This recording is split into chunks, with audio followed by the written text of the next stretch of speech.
ప్రభుత్వ ఉద్యోగ ఖాళీలన్నీ భర్తీ చేస్తామని యువత రాజకీయ పార్టీల చేతిలో ఆయుధాలు కావద్దని సీఎం రేవంత్ రెడ్డి సూచించారు.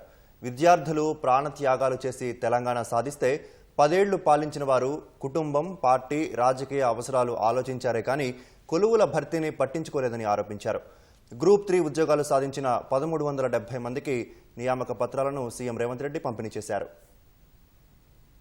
2 ఏళ్లలో 70,000 ప్రభుత్వ ఉద్యోగాలు ఇచ్చామని సీఎం రేవంత్ రెడ్డి హైదరాబాద్ శిల్పకళా వేదికగా తెలిపారు. గ్రూప్ 3 ఉద్యోగాలు సాధించిన 1370 మందికి సీఎం నియామక పత్రాలు అందించారు. గత పాలకులు నియామక సంస్థల్లో సరైన అర్హతలు ఉన్నవారిని తీసుకోకపోవడం వల్లే సమస్యలు ఎదురయ్యాయన్నారు. గ్రూప్ 1 నియామకాలను సైతం అడ్డుకునే ప్రయత్నం చేశారని సీఎం ఆరోపించారు.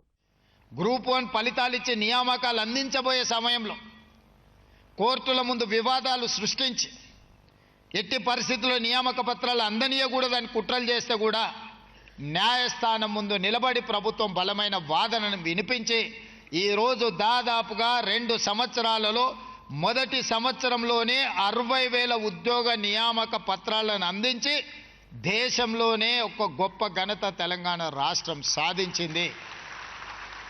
ఈ రోజుకు దాదాపుగా 70,000 ప్రభుత్వ ఉద్యోగ నియామక పత్రాలు ఈ 2 సంవత్సరాల్లో మనం అందించగలిగినాం. విద్య ద్వారానే సమాజంలో మార్పు సాధ్యమని, అందుకు ప్రభుత్వ ఉద్యోగులు పూర్తిగా సహకరించాలన్నారు. $3 ట్రిలియన్ ఆర్థిక వ్యవస్థను రాష్ట్రం సాధించేందుకు కృషి చేయాలన్నారు. విధుల్లో చేరినప్పుడు ఏ విధంగా ఉంటామో రిటైర్ అయ్యే వరకు అదే స్థాయిలో పనిచేయాలని సీఎం రేవంత్ రెడ్డి సూచించారు. గరం నరం బేషరం 3 దశలు రాజకీయాలలో కానీ ప్రభుత్వ ఉద్యోగాలలో ఉంటుందని ఒక నానుడు ఉంది. ఆ నానుడి తప్పు అని మనం నిరూపించాలి. చేరుని రోజు ఏ ఘరం అయితే ఉందో రిటైర్మెంట్ రోజు కూడా అదే ఘరంతో అదే తల వంచకుండా తల నిలబెట్టి 30-35 సంవత్సరాలు ఈ రాష్ట్రం కోసం, ఈ తెలంగాణ ప్రజల కోసం నిక్కచ్చిగా నేను పనిచేసిన, నా దగ్గరకు వచ్చే పేదవాడు ఏదైనా సాయం అడిగి చేయి చేస్తే ఆ పేదవాడి మొహంలో నా తల్లో నా తండ్రో కనిపిస్తుంది. నా తల్లిదండ్రులు నా ఎదురుగా నిలబడి నన్ను సహాయం అడిగితే ఏ మనసుతో నేను పని చేస్తానో అదే మనసుతో పేదవాడికి నేను సేవ అందిస్తా అని ఒక లక్ష్యాన్ని మీరు పెట్టుకోవాలి. ఉద్యోగాలు సాధించిన వారంతా తమ తల్లిదండ్రులను జాగ్రత్తగా చూసుకోవాలని సీఎం సూచించారు. అలా చూసుకోని పురుష ఉద్యోగుల జీతం నుంచి 15% వారి తల్లిదండ్రుల ఖాతాకు జమ చేస్తామని హెచ్చరించారు. అలాగే పెళ్లైన అత్తగారి ఇంటికి వెళ్లిన యువతులు తమ తల్లిదండ్రుల సంరక్షణను చూసుకోవాలని సీఎం స్పష్టం చేశారు. ప్రభుత్వ శాఖలో ఉన్న అన్ని ఉద్యోగాలను భర్తీ చేస్తామన్న సీఎం ఏ రాజకీయ పార్టీ చేతుల్లో ఆయుధం కావద్దని హితవు పలికారు.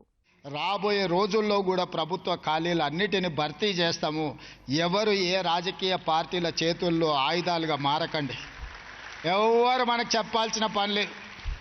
నాకు సంపూర్ణమైన అవగాహన ఉంది.